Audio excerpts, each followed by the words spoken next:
Olá pessoal, vamos dar início então à nossa sexta aula, que trata dos direitos das pessoas com deficiência. Quem sou? Eu sou a Alessandra, resido em Porto Alegre, sou graduada em Pedagogia, pós-graduada em Psicopedagogia e sou policial penal. A quem se destina essa aula? Se destina para a instituição de ensino Colégio João Piaget, professora Alessandra, a turma do segundo ano do ensino médio, primeiro semestre de 2024, com a disciplina de Sociologia. A justificativa para estudar os direitos das pessoas com deficiência reside na necessidade de promover uma sociedade mais inclusiva e igualitária.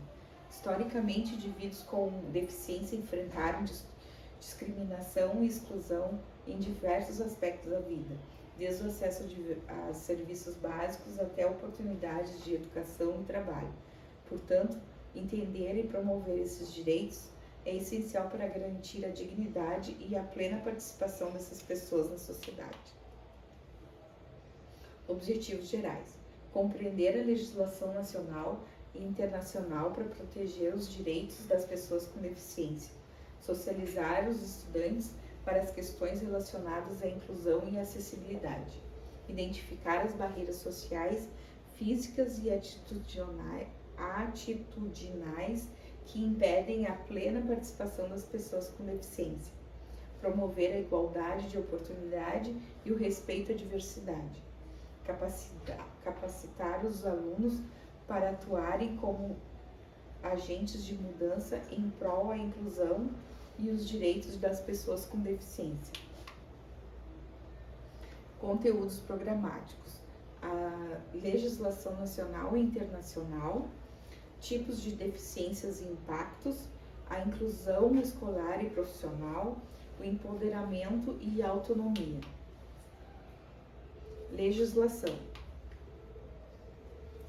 O estudo da legislação nacional e internacional é crucial para entender que os direitos das pessoas com deficiência e sua proteção legal.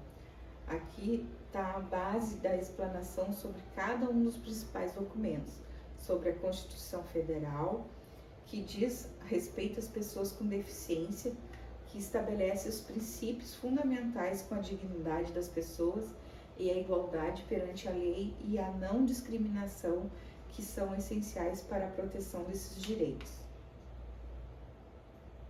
A Convenção sobre os Direitos das Pessoas com Deficiência da ONU. A Convenção sobre os Direitos das Pessoas com Deficiência é um tratado internacional pela Assembleia Geral das Nações Unidas em 2006 e ratificado pelo Brasil em 2008. Esta convenção visa promover, proteger e assegurar o pleno e igual gozo de todos os direitos humanos e liberdades fundamentais para todas as pessoas com deficiência e promover o respeito pela sua dignidade inerente. Ela elabora diversos aspectos relacionados aos direitos das pessoas com deficiência, incluindo igualdade perante a lei. As legislações específicas. Além da Constituição e da Convenção da ONU, o Brasil possui leis específicas que garantem direitos e proteção para pessoas com deficiência, como a Lei Brasileira de Inclusão a Pessoas com Deficiência e outras legislações que regulamentam aspectos como acessibilidade, educação inclusiva, benefícios sociais e proteção contra a discriminação.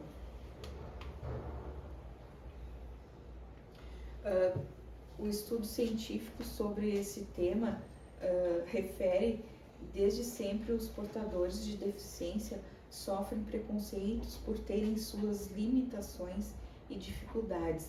A sociedade parece enxergá-los como pessoas que não têm capacidade de viver normalmente ao padrão imposto como normal. Esse artigo científico ele é da Daiane de 2021, que como ela mostra que existe vários tipos de deficiência congênita e adquirida, tais como auditiva, visual, física, mental e múltipla, mas isso não impede de terem a sua própria vida independente, trabalho e conquistando seu nicho de mercado. Tipos de deficiência. Os tipos de deficiência, nós vamos ter a deficiência física, a deficiência sensorial e a deficiência intelectual, que é a caracterizada por limitações no funcionamento intelectual e no comportamento adaptativo. Ela pode afetar a capacidade de aprendizado, comunicação, tomada de decisão e independência. Os aspectos da deficiência intelectual, ela pode variar de leve a grave e pode influenciar a educação, o emprego, as relações sociais e a autonomia da pessoa. Indivíduos com deficiência intelectual podem precisar de apoio adicional na áreas como educação inclusiva, treinamento profissional e desenvolvimento das habilidades sociais.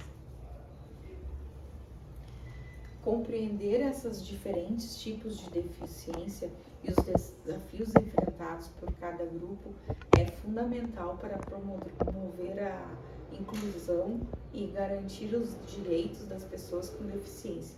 Ao reconhecer as necessidades específicas de cada indivíduo, podemos trabalhar para eliminar barreiras e criar um ambiente que permita a participação plena e igualitária de todas as pessoas na sociedade. A inclusão escolar e profissional. A inclusão social através das políticas de inclusão educacional. No Brasil, a Lei Brasileira de Inclusão da Pessoa com Deficiência e outras legislações garantem o direito à educação inclusiva para todas as pessoas. Boas práticas incluem a implementação de salas de recursos multifuncionais, formação de professores em educação inclusiva, adaptação de currículo e materiais didáticos e apoio individualizado para estudantes com deficiência. Os desafios incluem a falta de infraestrutura adequada nas escolas, a resistência de alguns profissionais da educação em adotar práticas inclusivas e a falta de capacitação adequada para lidar com as necessidades específicas dos alunos com deficiência. A inclusão social é a acessibilidade e adaptações. Ela garante acessibilidade física e digital nas escolas, é essencial para permitir a participação plena dos alunos com deficiência. Adaptação razoável com os recursos de tecnologia assistiva, intérpretes de língua de Libras e materiais em formatos acessíveis são fundamentais para atender às necessidades individuais dos alunos. Conclusão, então, a educação inclusiva não é apenas uma abordagem educativa, mas um compromisso com a justiça social e a igualdade de oportunidades. Ao adotar práticas inclusivas, as escolas podem criar um ambiente acolhedor e estimulante, onde todos os alunos se sentem valorizados e possam atingir o seu pleno potencial. Investir na educação inclusiva não é apenas um imperativo ético, mas também uma estratégia inteligente para construir uma sociedade mais justa, sustentável e colaborativa. A metodologia, então, usada: aulas expositivas com conceitos, estudos de caso para ilustrar os impactos da automação em setores específicos, debates em sala de aula para discutir diversos aspectos e perspectivas sobre o tema, as atividades práticas, como análise dos dados e simulações para explanar os cenários futuros no mercado de trabalho, o uso de recursos de multimídias para enriquecer a compreensão dos alunos sobre o assunto. A avaliação dos cursos são baseados em variedades de critérios, incluindo a participação dos alunos, os projetos de cursos focados, as apresentações individuais, os trabalhos escritos, a valorização não apenas do conhecimento teórico dos alunos, mas também na sua capacidade de aplicar esses conceitos teóricos na sua vida do dia a dia. A referência usada é essa, como vocês podem notar, e até a próxima aula.